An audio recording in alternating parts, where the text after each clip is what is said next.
लोग कहते हैं कि कृष्ण जी ईश्वर हैं, चमत्कार करते हैं। अरे चमत्कार करते हैं तो जो सामने सेना खड़ी थी, जो सामने राजा खड़े थे, जो दुश्मन खड़ा था, उसके दिमाग में परिवर्तन क्यों नहीं किया चमत्कार से? उनके दिमागों को चेंज कर देते हैं। उनको आप लोग सवाल करोगे कि परम पूज्य बाबा साहब डॉक्टर भीमराव अम्बेडकर ने धर्म का परिवर्तन क्यों किया?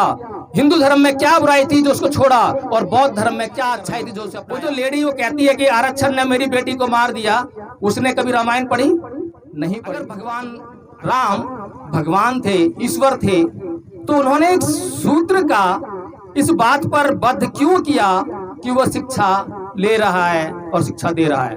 क्या राम ये क्यों पूछ रहे हैं? अगर राम भगवान है तो वो ये क्यों पूछ रहे हैं कि तेरी जाति कौन सी है, तेरा गोत्र क्या है? क्योंकि उनके धर्म शास्त्र किसी भी शूद्र को शिक्षा लेने की इजाजत नहीं देते। वो पानी पीने से कौन रोक रहा है? वो बाल काटने से कौन रोक रहा है? और जब बैरिस्टर बनकर जब वापस आए तो वडोदरा रियासत में जब उनको नौकरी मिली तो वहां पर नौकरी करने से किसने रोका? कौन लोग थे वो? क्या वो मुस्लिम लोग थे? क्या वो ईसाई लोग थे? क्या वो सिख लोग थे? क्या वो किसी और दुनिया के लोग थे? क्या वो इसी दुनिया और इसी देश के लोग नहीं थे? क्या वे हिंदू धर्म कहे जाने वाले लोग नहीं थे? क्यों रोका?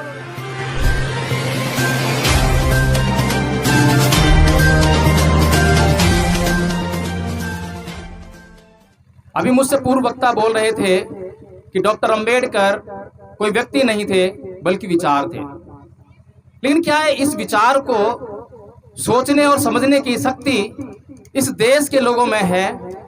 मैं जब ये सोचता हूं तो बड़ा ही उथल पुथल से भर उठता हूं। आखिर वे कौन लोग हैं जो इस देश में परम पूज्य बाबा साहब डॉक्टर भीमराव अंबेडकर का विरोध करते हैं या विरोध करना चाहते हैं? आखिर क्यों? आखिर परम पूज्य बाबा साहब डॉक्टर भीमराव अंबेडकर ने ऐसी कौन सी बात उन लोगों के खिलाफ कही जिसके लिए वो परम पूज्य बाबा साहब डॉक्टर भीमराव अंबेडकर का विरोध करना चाहते हैं? आज तक मेरे कानों में ऐसी कोई भी बात मुझे सुनाई नहीं दी है कि जिसमें ऐसा लगा हो कि परम पूज्य बाबा साहब डॉक्टर भीमराव अंबेडकर ने इस देश के किसी भी जाति, किसी भी धर्म के किसी भी व्यक्ति के लिए उसके खिलाफ कोई बात कही हो। किसी के हित में तो बात कही होगी, लेकिन किसी के खिलाफ एक बात भी नहीं कही।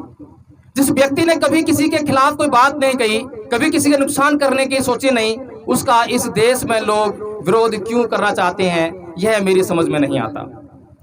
अब किसी एक जाति वर्ग के लिए परम पूज्य बाबा साहब डॉक्टर भीमराव अंबेडकर ने कोई उत्थान का कार्यक्रम चलाया तो उसमें बुराई क्या है? जब अन्य लोग सब कुछ देखते हुए अपनी आंखों से देख रहे हैं कि कुछ लोगों पर अत्याचार कर रहे हैं, लेकिन वो उनका विरोध नहीं कर रहे हैं, उनको समझा नहीं रहे हैं, उनको रोक नहीं रहे हैं, तो ऐसे में अगर परम पूज्य बाबा साहब डॉक्टर भीमराव अंबेडकर खड़े हुए और उन्होंने उन लोगों के उत्थान का कार्यक्रम शुरू किया तो इसमें बुराई क्या है? मुझे एक घटना याद आती है। वह घटना है गांधी जी की। गांधी जी यहाँ से साउथ अफ्रीका गए और साउथ अफ्रीका गए तो उनको ट्रेन में अंग्रेजों ने धक्का देकर प्लेटफॉर्म पर फेंक दिया, उनकी पिटाई भी कर दी। और वहां अपनी पिटाई से इतना आहत हुए कि उन्होंने जो गोरे और काले का जो भेद होता था, पूरी दुनिया में जो गोरे और काले का भेद था, उसके खिलाफ वहां पे मुहिम छेड़ दी, वहां पे सत्याग्रह का आंदोलन कर दिया और उस सत्याग्रह के आंदोलन से बड़े प्रसिद्ध हो गए। जब वापस भारत आए तो उन्हें एक आंदोलन का नेता के रूप में देखा जाने लगा। लेकिन वही गांधी, वो कैसे गांधी थे, कैसे सत्याग्रही थे, कैसा सत्य पर आग्रह करने वाले थे, जिनको इस देश के अछूतों पर होने वाले अत्याचार दिखाई नहीं दे रहे थे?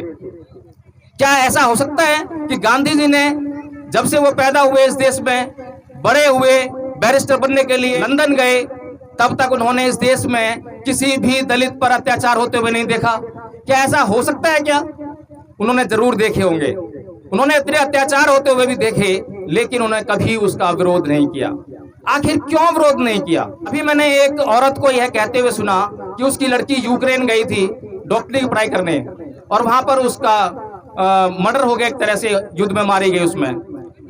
तो वह बोलती है कि अगर आरक्षण इस देश में ना होता तो आज मेरी बेटी जिंदा होती। अब सोचने वाली बात है कि आरक्षण ना होता तो इसकी बेटी जिंदा होती। इसका मतलब ये है कि आरक्षण एक बुरी व्यवस्था है। इस पर चिंतन मनन किए बगैर कोई भी व्यक्ति अगर बोलता है तो मैं ये समझता हूं कि वह नासमझ है। वह उसी प्रकार से ना समझ है जैसे एक माँ अपने बेटे को कहती है उसकी सेहत को ध्यान में रखते हुए कि बेटा खीर खा ले, और वो बेटा कहता है, मुंडी हिलाता है कि नहीं मुझे खीर नहीं खानी है। वो माँ जिद करती है बेटा खीर खा ले नहीं तो भूखा रह जाएगा, तेरी सेहत खराब हो जाएगी। बार बार कहने पर वो हाँ कर देता है कि ठीक है माँ मैं खीर खा लूंगा, लेकिन मेरी शर्त है कि मैं अपनी ही कटोरी में खीर खाऊंगा। अपनी ही कटोरी में खीर खाएगा, चल कोई बात नहीं, ले अपनी कटोरी में खीर खा ले। फिर मुंडी लाता है कि मैं ये खीर नहीं खाऊंगा। फिर वो कहती है कि क्या हुआ, अब तो तेरी कटोरी में खीर है। वो कहता है कि इसमें कुछ काला काला पड़ा है। अब वो काला काला जो है कोई खराब चीज नहीं है, उसकी सेहत के लिए अच्छी चीज है, इलायची हो सकती है, कुछ भी हो सकता है, लेकिन माँ ने जानबूझ के डाला है, उसकी सेहत के लिए डाला है। लेकिन जब बेटा कहता है कि ना मुझे ये पसंद नहीं है, तो माँ उस इलायची को भी निकाल के बाहर कर देती है, ले बेटा आप तो खीर खा ले। मतलब बेटा जो है वो बातों को समझता नहीं है, उसको मालूम नहीं है कि क्या अच्छा है क्या बुरा है। ऐसा ही हाल आज हमारे देश में ऐसे नासमझ लोगों का है जो परम पूज्य बाबा साहब डॉक्टर भीमराव अंबेडकर को समझते नहीं है और बिना समझे ही कुछ भी टिप्पणी कर बैठते हैं। अब आज अगर हम परम पूज्य बाबा साहब डॉक्टर भीमराव अंबेडकर का जन्मदिन मना रहे हैं तो हमें ये सोचना पड़ेगा कि परम पूज्य बाबा साहब डॉक्टर भीमराव अंबेडकर अगर एक विचार थे तो वो विचार था क्या, किस बात का विचार है, किस बात को लेकर हम आगे बढ़ सकते हैं, अपना विकास कर सकते हैं। परम पूज्य बाबा साहब डॉक्टर भीमराव अंबेडकर ने 13 अक्टूबर सन 1935 को एक बात कही थी। परम पूज्य बाबा साहब डॉक्टर भीमराव अंबेडकर ने इसी तरह के एक मंच पे जिसमें आगे लाखों की संख्या में भीड़ थी, वहां पर कहा था कि मैं हिंदू धर्म में पैदा हुआ, यह मेरे बस की बात नहीं थी, लेकिन मैं हिंदू मरूंगा नहीं। अब ये बात जो लोग उस बच्चे की तरह आग्रही हैं, दुराग्रही हैं, जब वे लोग इस बात को सुनते हैं तो उनको बहुत बुरा लगता है और वे लगते हैं अंबेडकर की आलोचना करने के लिए, बिना पूछे बिना जाने कि आखिर अंबेडकर ऐसा क्यों कह रहे हैं कि उन्होंने हिंदू धर्म में पैदा हुए लेकिन वे हिंदू धर्म में मरेंगे नहीं, ऐसा क्यों कह रहे हैं। क्या परम पूज्य बाबा साहब डॉक्टर भीमराव अंबेडकर इस देश और इस दुनिया में पहले व्यक्ति थे जिन्होंने हिंदू धर्म को छोड़ा और किसी अन्य धर्म को अपनाया?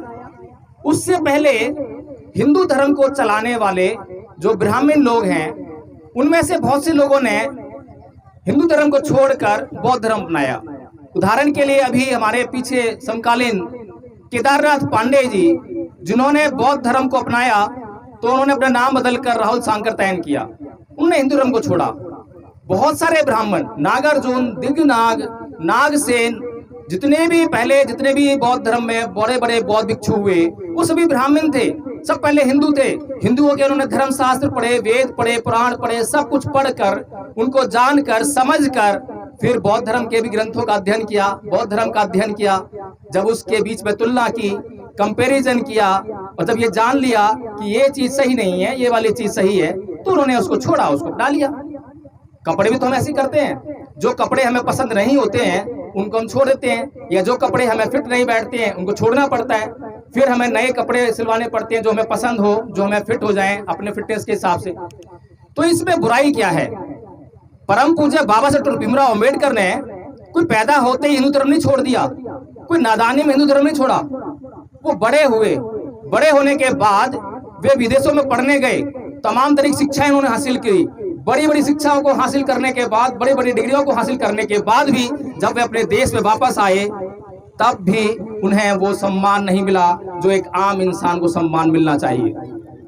बचपन में जब उनको बाल काटने की बात हुई, जब वो नाई के पास गए कि भाई मेरे बाल काट दो, वो भैंस के बाल काट रहा था तो उसने बाबा साहब के बाल काटने से इनकार कर दिया। तो बाबा साहब कहते हैं कि भाई तुम भैंस के बाल काट सकते हो, मेरे बाल क्यों नहीं काट सकते? तो बोलता है कि मैं भैंस के बाल काटूंगा पर तेरे बाल नहीं काटता, जा छूट भाग जाए से। हद हो गई। जब स्कूल में गए तो वहां पर मई जून, जो भी तो अप्रैल चल रहा है, इसके बाद मई जून की गर्मी आएगी, उसमें कितनी प्यास लगी हो, बहुत जोर से प्यास लगी हो बच्चे को जो है, और वह चपरासी ना आया हो जो कि ऊपर से पानी डालता था, पानी पीते थे, पूरे दिन प्यासा रहना पड़ता था।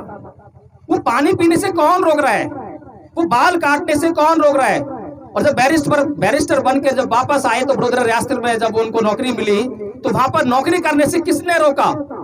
कौन लोग थे वो? क्या वो मुस्लिम लोग थे, क्या वो ईसाई लोग थे, क्या वो सिख लोग थे, क्या वो किसी और दुनिया के लोग थे, क्या वो इसी दुनिया और इसी देश के लोग नहीं थे, क्या वे हिंदू धर्म कहे जाने वाले लोग नहीं थे? क्यों रोका उन्होंने? आखिर उनकी क्या मजबूरी थी?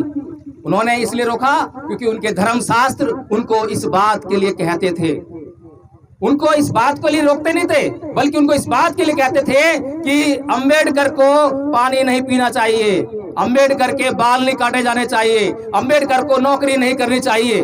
वो इस बात के लिए रोकते थे और ये हिंदू धर्मशास्त्र कहते थे। अब कई बार लोग जिरह करते हैं, बहस करते हैं। आज देश में जो है हिंदू धर्म के आधार पर सरकार भी है, लेकिन मैं पूछता हूं, बहुत से लोगों से पूछता हूं कि भाई आपने रामायण पढ़ी है क्या? किसी ने रामायण पढ़ी है? यहाँ पर कितने लोग रामायण पढ़ी है? रामायण कितने लोगों ने पढ़ी है? रामायण पढ़ी होगी भी आपने तो रामचरितमानस पढ़ी होगी, और रामचरितमानस पढ़ी होगी तो उस पर ध्यान से नहीं पढ़ा होगा। और वाल्मीकि रामायण तो आपने पढ़ी नहीं होगी। अब वाल्मीकि रामायण में एक शंबुक वध का एक प्रकरण है। शंबुक ऋषि है जो कि जंगल में तपस्या कर रहा है और बहुत घोर तपस्या कर रहा है।